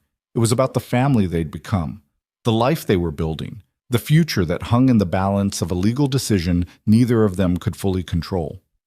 That night, as they lay in bed, the same bed now, the boundaries finally gone, Lena turned to Caleb in the darkness. What if we lose? We won't. But what if we do? What if the judge rules against us and Eric gets the inn? Caleb was quiet for a moment. Then we start over. We find another property. We build something new. Just like that? Just like that. Because the inn isn't what matters most anymore. He pulled her closer. You are. This is. And nobody can take that from us. Lena closed her eyes, let his words settle into her bones. He was right. The inn had been her anchor, her purpose, the thing she'd fought to save. But somewhere along the way, it had stopped being the only thing worth fighting for. Now she had Caleb and Amelia, and a marriage that had started as a gamble and become the most certain thing in her life. And that, she realized, was worth everything. The depositions began the first week of January, held in a sterile conference room in downtown Portland that smelled like recycled air and old carpet. Eric's lawyer was a woman named Charlotte Vance, mid-50s, with steel gray hair and the predatory efficiency of someone who'd made a career out of dismantling people's stories. Lena went first. Charlotte started gently, establishing timeline and facts. When did you meet Caleb Reed? What was the nature of your initial relationship? When did you become engaged to Marcus Hale? Then the questions got sharper. Isn't it true that you were facing foreclosure on December 31st? Yes. And isn't it true that the bank required a married guarantor to approve your refinance? Yes. And you married Mr. Reed on December 2nd, exactly 4 weeks before that deadline. Lena kept her voice steady. Yes. Charlotte smiled thinly. Convenient timing. Jennifer leaned forward. Is there a question, counselor? Just an observation. Charlotte flipped through her notes. Miss Whitmore, did you love Caleb Reed when you married him? Lena felt the room tilt. It was the question she'd known was coming, the one she'd rehearsed a dozen times with Jennifer. But sitting here, under Charlotte's clinical gaze, the truth felt both too simple and impossibly complicated. I didn't know him well enough to be in love with him, Lena said carefully. But I trusted him, and I believed we could build something together. That's not what I asked. Did you love him? Not in the traditional sense, not yet. So you married a man you didn't love to secure a loan. I married a man I respected and trusted who offered to help when nobody else would. Charlotte made a note. And when did this arrangement become romantic? Lena thought about the kiss in the truck, the way Caleb's certainty had cracked her open, the slow build of something she hadn't planned for but couldn't deny. It wasn't a single moment, it was gradual. How gradual? A week? A month? A few weeks. So you were living together, presenting as a married couple to the bank and the community, but not actually in a romantic relationship. We were building a relationship. It just didn't start the way most relationships do. It started as fraud. Jennifer's hand came down on the table. Objection. That's not a question, and you know it. Charlotte's smile widened. Withdrawn. She pulled out a document, slid it across the table. This is your bank application for the refinance. You declared yourself married on December 3rd, one day after the wedding. The loan was approved on December 16th. You received the first disbursement on December 18th. That's 16 days from marriage to money. Do you see how that might look suspicious? I see how you want it to look, Lena said, her voice harder now. But the facts don't change. We got married, we applied for a loan, we met all legal requirements. There's no fraud in that, except the marriage itself. The marriage is legal and valid. Legal and valid aren't the same as real. The deposition went on for 3 more hours. Charlotte picked apart every detail, every timeline discrepancy, every moment that could be twisted into evidence of deception. By the time it ended, Lena felt hollowed out, her own life made to sound like a criminal conspiracy.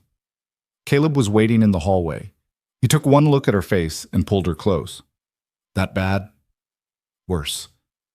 Jennifer emerged from the conference room, her expression grim. She's good. Better than I expected. So what do we do? Caleb asked. We prepare you. You're up tomorrow. Caleb's deposition was scheduled for 9 the next morning. They spent the evening at the inn, Jennifer drilling him with practice questions while Lena listened from the kitchen, her stomach in knots. When did you first develop romantic feelings for Lena? I don't know exactly. It wasn't a switch that flipped. It was more like I kept finding reasons to stay, to help, to be around her. That's not good enough. The judge will want specifics. Caleb rubbed his face. The night of the gala. That's when I knew. Knew what? That this wasn't just about the inn anymore. That I was in this for her. Jennifer made a note. Better. But Charlotte's going to ask why you offered to marry her in the first place. What's your answer? Because I saw someone trying to save something that mattered, and I wanted to help. And the financial benefit to you? The potential ownership stake? I didn't ask for ownership.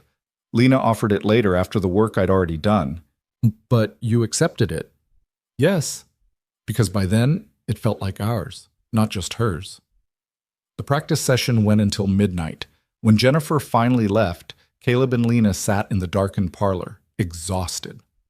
I hate this, Lena said, having our entire relationship dissected like it's a crime scene. I know. What if the judge doesn't believe us? Caleb took her hand. Then we appeal, we fight, we don't give up. You make it sound simple. It is simple, not easy, but simple. He turned to face her. Do you regret it?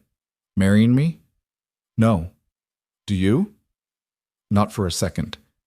She leaned into him, drawing warmth from his solid presence. I love you, she said quietly. I should have said it before. I was scared, and I didn't want to make this more complicated. But I love you. Caleb's arms tightened around her. I love you too. Have for a while now. How long? Since you stood on that stage at the gala and thanked me in front of 200 people. Since you looked at me like I was the reason you were still standing. Lena tilted her head up, kissed him softly. You were. You are. They stayed like that for a long time, wrapped in each other, and the quiet certainty that whatever came next, they'd face it together. Caleb's deposition started exactly on time. Charlotte Vance greeted him with the same cold professionalism she'd shown Lena, and for the first hour the questions were routine, background, timeline, financial disclosures. Then Charlotte shifted gears. Mr. Reed, you have a daughter, Amelia, correct? Caleb tensed. Yes. And she lives with your sister in Eugene. She did. She lives with us now. At the inn. Yes. When did that change happen? After Christmas. I wanted her with me, and Lena wanted her there too. Charlotte made a note. So your daughter now lives in a property that you have a financial stake in, thanks to your marriage to Miss Whitmore. That's not why she's there. No? Then why? Because she's my daughter, and she belongs with her father, and because Lena's been more of a mother to her in 2 months than her biological mother was in 5 years. The words came out fierce, protective. Charlotte's expression didn't change, but Lena saw the flicker of calculation in her eyes. That's a strong statement, Mr. Reed, especially given how recently you and Miss Whitmore met. It's the truth. Or a convenient narrative to legitimize a fraudulent marriage. Jennifer leaned forward. Counselor, if you have actual questions instead of editorializing, please ask them. Charlotte smiled. Of course. She turned back to Caleb. Mr. Reed, did you have romantic feelings for Lena Whitmore when you proposed marriage? No. Did you have any personal relationship with her beyond contractor and client? No. So you proposed marriage to a stranger. I proposed a solution to a problem. The marriage was her idea to accept it. And you benefited financially from that acceptance. I benefited from knowing I helped someone who deserved it. Charlotte pulled out a folder, extracted several documents, bank statements, property records, business filings. She slid them across the table one by one. These show that immediately following your marriage, you transferred significant personal funds into joint accounts with Miss Whitmore. You also began receiving payments from the Riverbend Inn LLC for construction work that prior to the marriage you'd been doing at cost or below market rate. That changed after you married her, didn't it? Caleb's jaw tightened. Lena insisted on paying me properly once the loan came through. I didn't ask for it. But you accepted it. Yes, because I'd put $40,000 of my own money into repairs, and she wanted to make it right. $40,000 that you then recouped, plus ownership stake, plus ongoing contracted work. Quite a profitable arrangement for someone who claims he was just helping out. I wasn't trying to profit. I was trying to save a place that mattered. To her, not to you. To both of us. Charlotte leaned back. Mr. Reed, I'm going to ask you directly. Did you marry Lena Whitmore because you loved her, or because it was a mutually beneficial business arrangement? The room went silent. Caleb looked at Charlotte, then at Jennifer, then at Lena. His eyes held hers for a long moment. I married her because she asked, and I couldn't say no. Not to her. Not to the chance to be part of something worth saving. He paused. I didn't love her then, but I do now. And that's the only thing that matters. Charlotte's expression remained neutral, but Lena saw the slight tightening around her eyes. It wasn't the answer she'd wanted. It was too honest, too raw, too hard to dismiss as rehearsed. The deposition continued for another 2 hours, Charlotte probing every angle, every financial detail, every moment that could suggest calculation over genuine feeling. But Caleb didn't waver. He answered every question with the same steady honesty that had made Lena trust him in the first place. When it finally ended, they walked out into the gray January afternoon. Jennifer stayed behind to review notes with her assistant, leaving Lena and Caleb alone. You did good, Lena said. I told the truth. That's all I could do. She's going to use it against us, the fact that we didn't love each other at first. Let her. The judge isn't stupid. They'll see what this really is. And what's that? Caleb stopped walking, turned to face her on the sidewalk in the middle of downtown Portland, people streaming past them like water around stones. Two people who took a chance on each other and built something real out of it. That's not fraud. That's just life. Lena felt her throat tighten. I hope the judge agrees. They will. And if they don't, we'll figure it out. But right now, I need you to stop waiting for the other shoe to drop and trust that we're going to be okay. I'm trying. I know. He kissed her forehead. Let's go home. The week before the hearing, Eric made his move. It came in the form of a letter, delivered to the inn by courier, marked urgent. Lena opened it in the office, Caleb reading over her shoulder. The letter was brief and brutal. Eric was offering a settlement. He would drop the ownership challenge in exchange for Lena selling him a 51% stake in the inn at below market value. She would retain minority ownership and operational control, but final decisions would require his approval. It was a poison pill dressed up as compromise. He knows we're worried, Lena said, staring at the paper. He's betting we'll take the easy way out. Are you considering it? No. Are you? Caleb took the letter, crumpled it, tossed it in the trash. Not for a second. Jennifer's response when they called her was more measured. Settlement isn't weakness, it's strategy. If you're not confident about the hearing, we're confident, Lena interrupted. Then we proceed. But I want you to understand what you're risking. If we lose, Eric doesn't just get half. He gets to challenge the marriage's validity, which could affect the loan, your joint assets, everything. This settlement, as bad as it is, protects you from total loss. Caleb's hand found Lena's. We're not settling. Then get ready. The hearing is in 4 days, and Charlotte's going to come at you with everything she's got. They spent the weekend preparing. Jennifer brought them to her office, walked them through courtroom procedure, ran mock testimony sessions until Lena could recite her answers in her sleep. The judge is going to ask about the timeline, Jennifer said. About why you move so fast. Your answer needs to be consistent, rehearsed, but not robotic. We moved fast because the situation required it, Lena said. The deadline was real. The need was real. The solution worked. And the feelings came later. But they're real too. Jennifer nodded. Good. Stick to that. Don't elaborate unless asked. Don't volunteer information that gives Charlotte ammunition. On Sunday night, Amelia asked why everyone looked so worried. Caleb knelt down to her level. Remember I told you about Uncle Eric? The mean one who wants to take the inn? Yeah. We have to go to court and tell a judge why he can't do that. Amelia's face scrunched up. Can I come? No, kiddo, it's not a place for kids. But I could tell the judge you and Lena are really married. I see you kiss all the time. Lena laughed despite the tension. That's very sweet, but we've got this. You promise? Caleb hugged his daughter.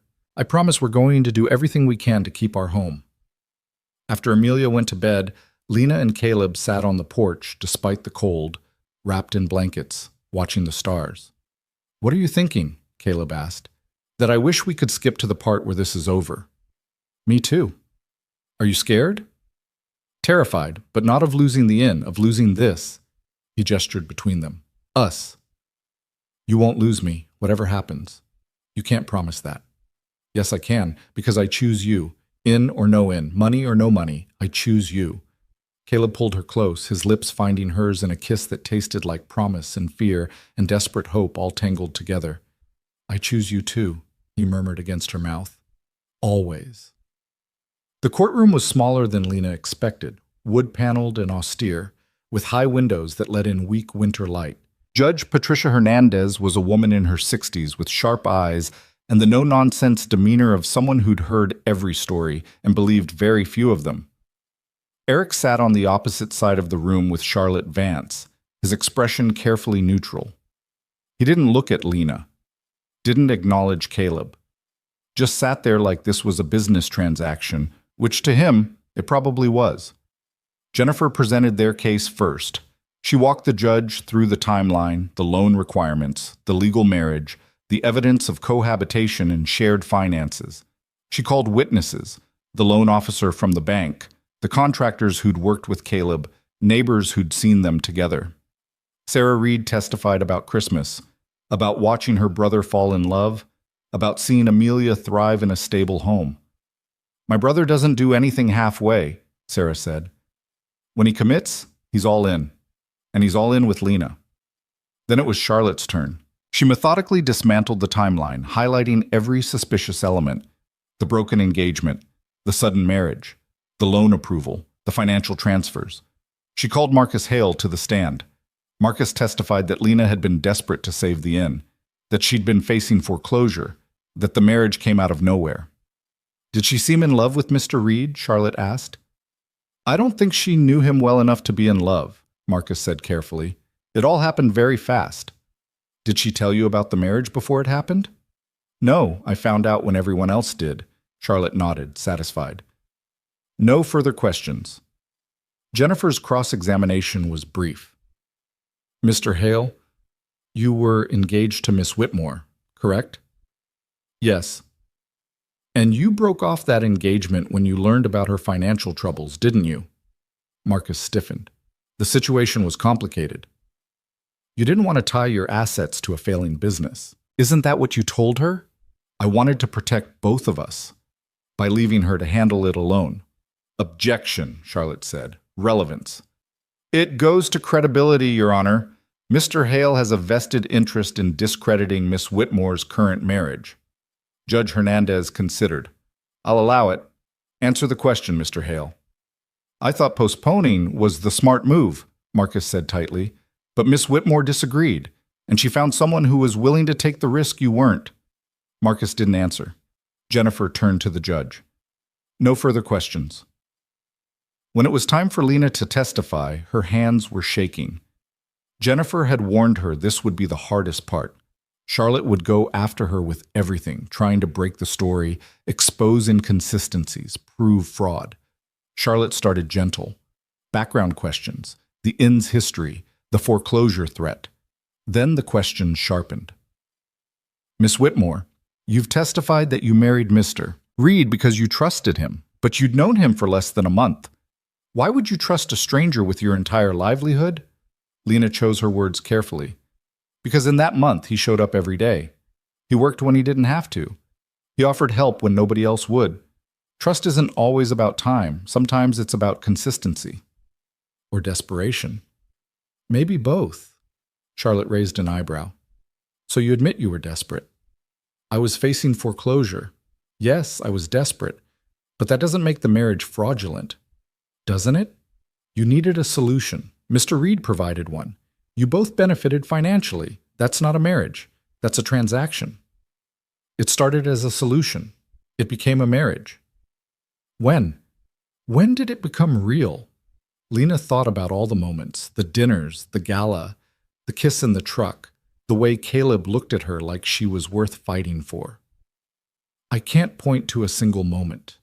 It was gradual, but by Christmas, I knew. I loved him, and this was real. Convenient that this realization came after the loan was approved. It wasn't convenient, it was terrifying, because I'd been protecting myself for so long, and suddenly I was letting someone in. Charlotte paced. You're asking this court to believe that you fell in love with a man you married for financial reasons, and that this love conveniently validates a marriage that looks, from every objective angle, like fraud. I'm asking the court to believe that people are complicated, that relationships don't always start the way they're supposed to, and that something can begin as practical and become profound. Charlotte stared at her for a long moment. Then she said, No further questions. Caleb's testimony was next. He was calm, steady, answering every question with the same unflinching honesty he'd shown in the deposition. Charlotte tried to rattle him, pointing out financial benefits, questioning timelines, suggesting ulterior motives. But Caleb didn't budge. Mr. Reed, you've received significant financial benefit from this marriage. Ownership stake, paid contracts, access to property. Are you really asking this court to believe that wasn't part of your motivation? No, Caleb said simply.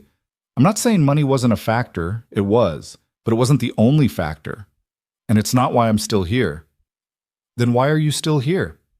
Because I love her, because she's built something worth preserving, and because walking away from something hard isn't who I am.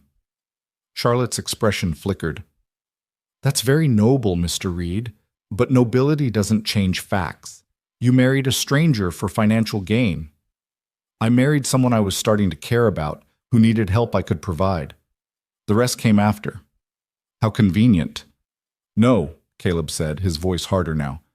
Not convenient, messy, complicated, real. Not everything fits into a neat box, counselor.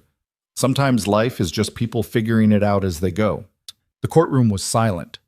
Charlotte sat down. Judge Hernandez looked at both parties. Closing arguments. Jennifer stood first, summarizing their case. A marriage that started unconventionally but met all legal requirements. A relationship that grew into genuine partnership and love. A challenge from a stepbrother with clear financial motives and a history of harassment.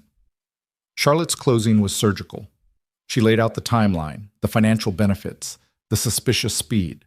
She argued that the marriage was a scheme to defraud the bank and manipulate inheritance laws, that the recent romantic development was a retroactive justification for what began as pure fraud. When both sides finished, Judge Hernandez removed her glasses. This court will take the matter under advisement. I'll issue a ruling within 2 weeks. Court is adjourned. The gavel came down. Lena felt Caleb's hand find hers as they stood. Across the room, Eric finally looked at her. His expression was unreadable, but there was something in his eyes that might have been doubt. Outside the courthouse, Jennifer was cautiously optimistic. You both did well. The judge didn't show her hand, but she asked good questions. That's promising. What happens now? Lena asked. We wait. 2 weeks felt like an eternity. They returned to the inn in silence, the weight of waiting already settling over them like fog. Jennifer had promised to call the moment the ruling came through, but 2 weeks stretched ahead like an impossible distance. Lena tried to focus on the daily operations, on the guests who were slowly returning now that word had spread about the successful gala, but every phone call made her heart jump. Every notification on her screen felt like it might be the one that changed everything. Caleb threw himself into work with renewed intensity, as if he could build their future into the bones of the inn through sheer determination. He finished the West Wing renovations, started on the exterior painting that had been deferred for years, drew up plans for a garden renovation in the spring. Lena watched him from the office window one afternoon, his movements precise and purposeful, and realized he was doing what he always did when things were out of his control. He was building something he could control. Amelia sensed the tension but didn't fully understand it. She asked once if they were going to have to move, and Lena had knelt down and promised her that no matter what happened, they would figure it out together. The little girl had seemed satisfied with that, returning to her dinosaur books and her elaborate chalk drawings on the sidewalk out front. On the 4th day of waiting, Marcus showed up. Lena was checking in a couple from Seattle when she saw him through the window, standing beside a rental car in the parking lot, like he wasn't sure he should actually approach the building. She finished with the guests, handed them their room keys, and walked outside. Marcus. He turned, and she was struck by how uncomfortable he looked. The polished confidence he'd always worn like armor was gone, replaced by something that looked almost like shame. I shouldn't have come, he said. Probably not. I just wanted to say... He stopped, ran a hand through his hair. What I said in court, it was true, but it wasn't complete. Lena crossed her arms. What does that mean? It means Charlotte asked specific questions, and I answered them honestly. But she didn't ask if I thought you were capable of fraud. She didn't ask if I believed your marriage to Caleb was real. And I don't think you're capable of fraud. You're a lot of things, Lena, but dishonest isn't one of them. He glanced at the inn, at the fresh paint and the repaired windows. He's good for you. I can see that. I saw it in court, the way he looked at you, the way you looked at him. Lena felt something tight in her chest loosen slightly. Why are you telling me this? Because I was a coward when you needed someone, and I let Eric use me to make it worse. I can't take back my testimony, but I can tell you I hope you win. You deserve to win. Thank you, Lena said quietly. That actually means something. Marcus nodded, got back in his car, and drove away. Lena stood in the parking lot watching him go, and when she turned back to the inn, Caleb was on the porch. What did he want? To apologize, I think, in his own way. Caleb came down the steps, pulled her into his arms. You okay? Yeah, I'm okay. They stood there for a moment, holding each other in the weak January sun, and Lena thought about how far they'd come from that night in the rain when she'd worn a wedding dress and called in a favor she'd never expected him to honor. The call came on day 9. Lena was in the kitchen making lunch when her phone rang. Jennifer's name on the screen. She grabbed it so fast she nearly dropped it. Jennifer? The ruling just came through. Can you and Caleb get to my office? I'd rather go through this in person. Lena's heart hammered. Is it good or bad? Just get here. I'll explain everything. They made the drive to Portland in record time, Caleb's hands tight on the steering wheel, Lena staring out the window without seeing anything. Jennifer's office was in a converted brownstone near the waterfront, all exposed brick and modern furniture that should have felt welcoming, but today just felt like the waiting room for their entire future. Jennifer was already in the conference room when they arrived, the court documents spread across the table. Her expression was carefully neutral, which Lena had learned meant she was about to deliver news that required context. Sit down, Jennifer said. They sat. Jennifer picked up the ruling, adjusted her glasses. Judge Hernandez issued a 42-page opinion. I'm going to summarize the key points, but the short version is this. She ruled in your favor. Lena felt the words hit her like a physical thing. We won? Yes, but it's more complicated than that. Jennifer flipped through the pages. The judge found that while the marriage began under unusual circumstances with clear financial motivations, the evidence demonstrated that it evolved into a genuine partnership. She cited the testimony from witnesses, the financial integration, the involvement of Amelia, and particularly the way you both testified. Caleb leaned forward. What about Eric's claim? Dismissed with prejudice. She found that his challenge was not made in good faith, but rather as a means to acquire property through legal harassment. She noted his pattern of attempting to force foreclosure, the insurance complaint, and the timing of his legal action. She also found that even if the marriage had been purely transactional at its inception, it met all legal requirements and there was no evidence of fraud against the bank or any other institution. Lena felt tears building. So the inn is safe. The inn is safe. Eric has no claim to ownership. The marriage is legally valid and protected. Jennifer set down the papers. But there's more. More. Judge Hernandez included language in her ruling that essentially creates a roadmap for other couples in similar situations.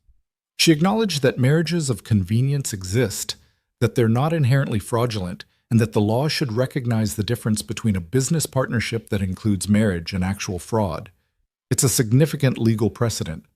Caleb's hand found Lena's under the table. So we're done? This is over? Eric can appeal, but given the strength of this ruling and the judge's findings about his motives, I don't think he will. And even if he does, you're in a much stronger position now. Jennifer smiled, genuine warmth breaking through her professional demeanor. You won, both of you. Congratulations. They left the office in a daze, made it to the truck before Lena broke down completely, tears streaming down her face as all the fear and tension of the past weeks released at once. Caleb pulled her across the console into his lap, holding her while she cried, his own eyes wet. We did it, she said against his shoulder. We actually did it. You did it. You fought for this place, for us, for everything. We fought together. They drove back to the inn with the windows down despite the cold, both of them needing the sharp air to make this real. When they pulled into the driveway, Amelia was waiting on the porch with Sarah, who'd driven up that morning to watch her during the meeting. Amelia ran to the truck before Caleb had even turned off the engine. Did you win? Did we get to keep the house? Caleb scooped her up, spun her around. We won, kiddo. We get to keep it all. Amelia shrieked with joy, throwing her arms around his neck. Sarah approached more slowly, her smile warm. I knew you would, she said. You're too stubborn not to. They celebrated that night with pizza and sparkling cider, Amelia insisting on making a toast, even though she had to stand on a chair to reach everyone's glasses. The inn felt different now, Lena thought. Not just saved, but truly theirs. Not haunted by the threat of loss, but filled with the promise of what they could build. After Amelia went to bed, the adults sat around the kitchen table. Sarah asked about the ruling, and Lena and Caleb took turns explaining it, the relief evident in every word. What are you going to do now? Sarah asked. Lena and Caleb exchanged a look. They hadn't talked about it explicitly, but the answer felt obvious.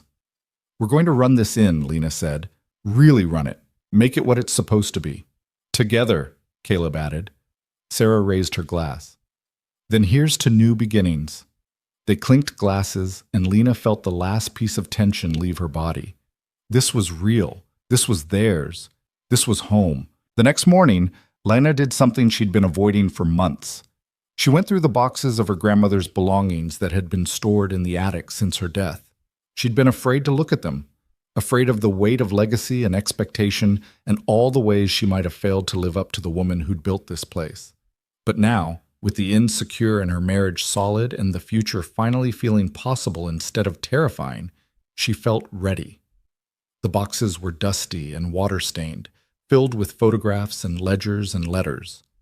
Lena sat cross-legged on the attic floor, going through them one by one. There were pictures of her grandparents when they were young, standing in front of the inn the year it opened.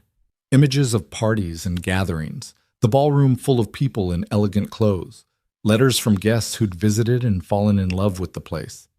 And at the bottom of the third box, she found a journal. It was leather-bound and worn, the pages yellowed with age. Her grandmother's handwriting filled every page, neat and precise. Lena flipped to a random entry, dated June 1978. Robert says I worry too much about money, but how can I not? The inn is our entire life. If it fails, we lose everything. But he reminds me that we built this place with love, and love doesn't fail. I hope he's right. Lena read further, finding entry after entry about the struggles of running the inn. Lean years and difficult guests and repairs they couldn't afford, but also joy. Celebrations, weddings held in the ballroom, families who returned year after year. And then she found an entry that made her breath catch. Sometimes I wonder if we were fools to take this risk. We mortgaged everything, trusted in something we couldn't prove would work. But Robert looked at this property and saw a possibility where everyone else saw a money pit. And I looked at Robert and saw someone worth betting everything on. I think that's what marriage is, really. Betting everything on someone and hoping they do the same for you. Lena closed the journal, tears streaming down her face. Her grandmother would have understood, would have seen what she and Caleb were building and recognized it as the same kind of gamble she'd taken 60 years ago. She took the journal downstairs, found Caleb in the office reviewing contractor bids for the spring renovations. "Read this," she said, handing him the journal open to that entry. Caleb read slowly, his expression softening. When he looked up, his eyes were wet. "She would have liked you," Lena said. "You think?" "I know, you're exactly the kind of person she respected. Someone who shows up and does the work and doesn't quit when it gets hard." Caleb pulled her into his lap, the chair creaking under their combined weight. "I want to do something," he said. "What?" "I want to make this official, not the legal part. That's already done. But I want to marry you again, the right way, with our people there, with Amelia and Sarah and everyone who's been part of this." Lena's heart swelled. "A real wedding? The realest wedding, because you deserve that. We deserve that." "When?" "Spring, when the garden's finished and the inn looks the way it's supposed to. When we can stand here and show everyone what we've built together." Lena kissed him, long and deep and full of promise. "Yes, let's do it." They spent the next 3 months transforming the inn. The spring renovations were extensive: new landscaping, restored exterior trim, a complete overhaul of the guest rooms. Caleb worked alongside hired contractors, teaching Amelia basic carpentry on weekends, showing her how to measure and cut and build things that would last. Lena focused on the business side, booking events and building relationships with local vendors and creating marketing materials that told the story of the inn's revival. The narrative practically wrote itself. Historic property saved by unconventional marriage becomes thriving community hub. The local paper did a feature. A regional magazine followed. Bookings tripled.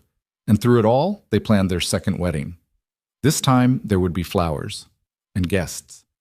And vows they wrote themselves instead of the standard legal phrases repeated in a courthouse. This time, it would be a celebration instead of a transaction. Sarah helped with the planning, her natural organizational skills turning Lena's vague ideas into concrete timelines and checklists. Amelia appointed herself the keeper of the guest list, insisting that anyone who'd helped them during the hard times needed to be invited.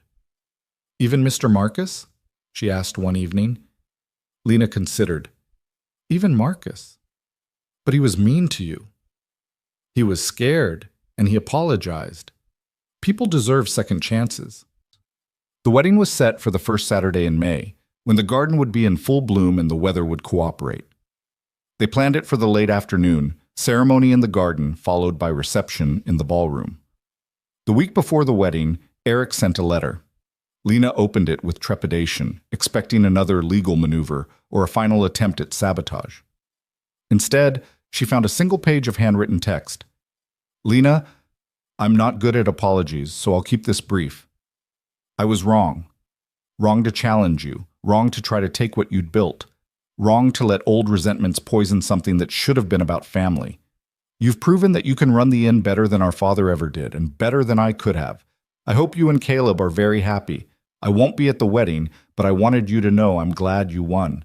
Eric. Lena read it twice, then showed it to Caleb. Think he means it? Caleb asked. I think he means it as much as he's capable of meaning anything. It's not a full redemption, but it's something. You going to respond? Maybe eventually, not right now. She folded the letter, put it in her desk drawer. Right now, I just want to focus on us. The day of the wedding dawned clear and warm, the kind of perfect spring morning that felt designed specifically for celebration. Lena woke early, slipping out of bed while Caleb still slept, and walked through the inn in the pre-dawn quiet. The place had been transformed. Fresh paint gleamed, new fixtures sparkled. The garden that Caleb had built from scratch bloomed with roses and lavender and a dozen other flowers chosen specifically for this day. The ballroom was ready, tables set with linens and centerpieces, the chandelier cleaned until every crystal caught the light. This was what they'd fought for. Not just the building, but what it represented. Legacy and possibility, past and future. The courage to bet everything on something worth saving. Sarah arrived at 8 with an army of helpers, taking over the final preparations with military efficiency. Amelia was already dressed in her flower girl outfit, a purple dress she'd picked out herself, practicing her petal scattering technique with intense concentration. You're going to be perfect, Lena told her. I know, Amelia said confidently. I've been practicing for weeks.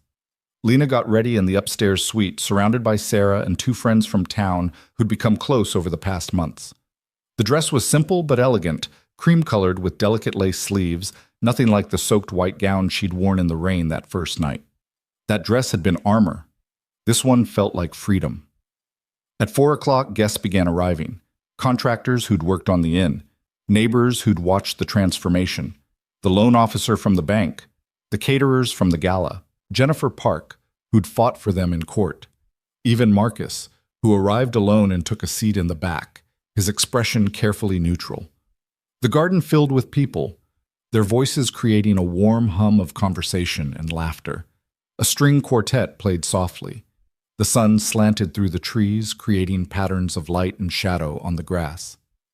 Caleb stood at the front with the officiant, wearing a dark suit that made him look both unfamiliar and exactly right. When he saw Lena emerge from the inn, his face transformed into something so full of love and joy that several people in the crowd made appreciative sounds. Amelia went first, scattering petals with the precision of a military operation. Then Lena walked down the aisle alone, no one to give her away because she'd never needed giving. She was choosing this, freely and completely. When she reached Caleb, he took her hands, and the world narrowed to just the 2 of them. The officiant spoke briefly about marriage and partnership and the courage it takes to build a life with someone. Then it was time for vows. Caleb went first. His voice was steady, but Lena could see the emotion in his eyes. Lena, the first time I saw you, you were trying to fix a radiator that had no business being fixed. You were stubborn and stressed and completely out of your depth. And I thought, there's someone who doesn't know when to quit. I didn't know then that I'd marry you. I definitely didn't know I'd fall in love with you. But I did both. And I'd do them again 1,000 times over. You've taught me that the best things in life are worth fighting for, even when the fight looks impossible. Especially then, I promise to keep showing up, to keep building with you, to never walk away from the hard stuff, and to love you through all of it. Lena's turn. She'd written and rewritten her vows 12 times, but standing here now, the words she'd memorized felt less important than what she needed to say. Caleb, I called you in the rain because I was desperate, and you were the only person I could think of who might actually help. I didn't expect you to say yes. I definitely didn't expect you to mean it. But you did both, and you kept doing them, over and over, until I couldn't imagine my life without you in it. You've taught me that trust isn't something you build slowly over years. Sometimes it's something you choose in a moment and then prove every day after. I promise to keep choosing you, to keep trusting you, to never take for granted the miracle of finding someone who sees what I'm trying to build and says, yes, let me help, and to love you through all of it. They exchanged rings, real ones this time, not the temporary bands they'd bought at the courthouse. The officiant pronounced them married, which was technically redundant but felt significant anyway. And when Caleb kissed her, the crowd erupted in applause and cheers. The reception was everything the gala had been, and more. Dinner served family style, speeches that made people laugh and cry, dancing in the ballroom under the chandelier that had witnessed 60 years of celebrations. Amelia appointed herself the official photographer, taking blurry pictures with Lena's phone that captured joy if not perfect composition. Marcus approached them during dinner, his discomfort evident, but his sincerity real. "Congratulations," he said. "Both of you. The inn looks incredible." "Thank you," Lena said, "for coming. It means something." "I'm glad things worked out." He glanced at Caleb. "Take care of her." "Always," Caleb said simply. Marcus nodded and retreated, and Lena thought about how far they'd all come from those desperate days in December when everything had seemed impossible. As the evening wore on and the guests began to leave, Lena and Caleb slipped away to the porch, needing a moment of quiet. They stood wrapped in each other, watching the last light fade from the sky. "How does it feel?" Caleb asked. "Being married to me. Again." "Right. Like this is how it was always supposed to be. Even though we did it backward?" "Especially because we did it backward. We figured out the hard parts first. Everything else is just bonus." Caleb kissed her temple. "I love you." "I love you too. More than I thought I could love anyone." They stood there until Sarah came to find them, saying the photographer wanted one more picture before the light was completely gone. They went back inside, back to their guests and their daughter and their life, and Lena thought about her grandmother's words in that journal. Betting everything on someone and hoping they do the same for you. She'd bet everything, and she'd won. 6 months later, on a warm October afternoon, Lena stood in the garden watching Amelia chase butterflies through the flowers Caleb had planted in the spring. The inn was fully booked for the weekend, hosting a small wedding in the ballroom and a corporate retreat in the conference rooms they'd added over the summer. Caleb emerged from the workshop he'd built in the old carriage house covered in sawdust, carrying something wrapped in cloth. "What's that?" Lena asked. He unwrapped it carefully. A wooden sign, beautifully carved and stained. The Riverbend Inn, established 1965. Rebuilt with love, 2025. Lena's throat tightened. "It's perfect." Figured it was time to make it official. All of it. He turned the sign over. On the back, in smaller letters, Reed and Whitmore Proprietors. Reed and Whitmore? Unless you want to pick a different combination, I just thought, we built this together. Might as well make sure everyone knows it. Lena wrapped her arms around him, sawdust and all. "I love it. I love you." "Love you too." They hung the sign that evening, right at the front entrance where everyone would see it. Amelia insisted on being there for the unveiling, treating it with the ceremony it deserved. That night, after Amelia was asleep and the inn was quiet, Lena and Caleb sat in what they'd come to think of as their spot on the porch, wrapped in blankets even though the evening was mild. "You know what I was thinking about today?" Lena said. "What?" "That night you picked me up in the rain. I was so sure I was making a huge mistake, marrying a stranger, betting everything on a crazy plan. And now? Now I think it was the smartest thing I ever did. Not because it saved the inn, but because it brought me you." Caleb pulled her closer. "I was thinking about something too. That day I made the offer. I told myself I was just being practical, helping someone who needed it, but I think part of me knew, even then." "Knew what?" "That you were going to change everything. That once I started, I wasn't going to want to stop." Lena tilted her head up, kissed him softly. "Good thing I didn't let you stop then. Good thing you kept calling me back." They sat in comfortable silence, watching the stars emerge one by one over the Oregon hills. The inn glowed behind them, warm and solid and full of life. This place that had almost been lost was now thriving, not because of any one person's effort, but because two people had decided it was worth saving and then saved it together. Inside, the clock in the hallway chimed 10. Somewhere upstairs, a guest laughed. The old building settled and creaked, the sounds of a place that had stood for 60 years and would stand for 60 more. Lena thought about everything that had led to this moment. The desperation and the risk. The courthouse wedding and the legal battles. The slow build of trust that became partnership, that became love. It hadn't been a fairy tale. It had been messy and complicated and hard. But it had been real. And real, Lena had learned, was better than any story she could have imagined. "Ready for bed?" Caleb asked. In a minute. I just want to stay here a little longer. Take all the time you need. I'm not going anywhere. And he meant it.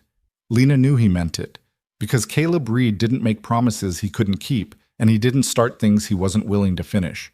He'd promised to show up, to build something together, to love her through all of it. And he had. Every single day. This was their inn now, their home, their family, built on a foundation that started with a desperate gamble and became something unbreakable.